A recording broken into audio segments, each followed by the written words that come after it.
Friends, 524 days of war.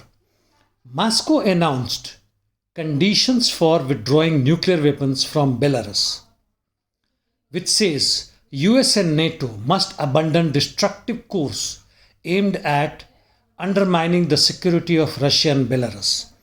And even a child would know that this condition will not be fulfilled at any cost. And therefore, we are inching towards, slowly but definitely, nuclear warfare.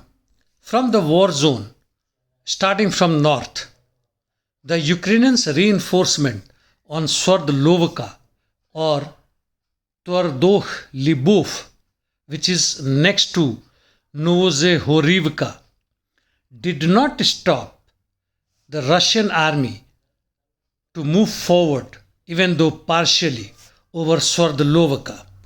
Ukrainian army's counterattack near Novoselyovsky in Svatovoe sector did not succeed. However, in this sector, the Russian army is continuing its successful offensive and almost gaining a kilometer per day. In Torsky, however, only positional battles are reported. In east, towards Soledar front like Avdiivka and Marinka, no changes took place, despite Ukrainian counteroffensive and also Russians' counteroffensive.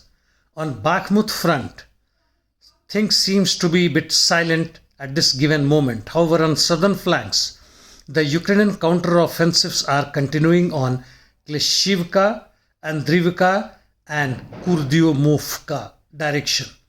No major changes have been reported.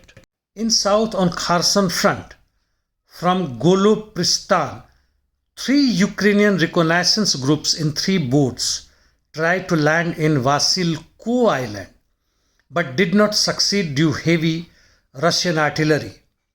They are, however, continuing their rise towards Antonovsky Bridge, where they already have a bridgehead which is swelling and moving further eastward, which could pose a big threat to the Russian army.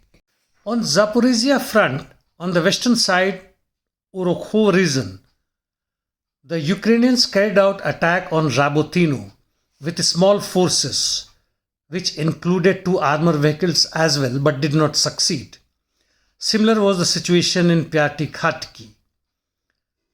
In Remikov salient, positional battle is reported, even though Ukrainians are trying pretty hard to have full control over this salient.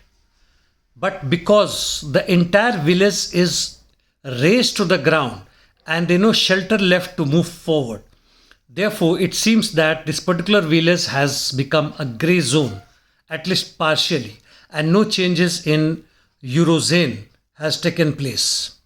These battles are like exhausting battle. War of attrition is rising, but gains oblique losses of territory is hardly any. However, heavy concentration of armor mechanized infantry is seen in Orekho area and as well as towards Kaminsky and Krinitsa direction. Interdiction missions are rising from both the sides. The Ukrainians carried out drone attacks second time in 3 days over Moscow, and also they tried to attack Black Sea Fleet patrolling vessels, which is 350 kilometers southwest of Sevastopol, though did not succeed. They are also continuing shelling towards Zaporizhia Donetsk region, which includes, in addition to military targets, civilian targets as well. The Russians too are continuing their interdiction missions.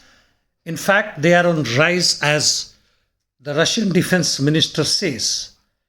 Yesterday that and today morning also included Kryvyi Rog, Kharkov airport and other places. Shoigu also said that over past month, the Ukrainians have lost more than 20,800 men and 2,200 various weapons. And he further said that because of the failure of counteroffensive, Ukrainian army is focusing on terrorist attacks, which is likely to fail. That's all from the war zone. In the meantime, Ukraine and Croatia have reached an agreement that Croatian port will be used by Ukraine for transit of Ukrainian grains. And that is all for the day. See you tomorrow. Thanks.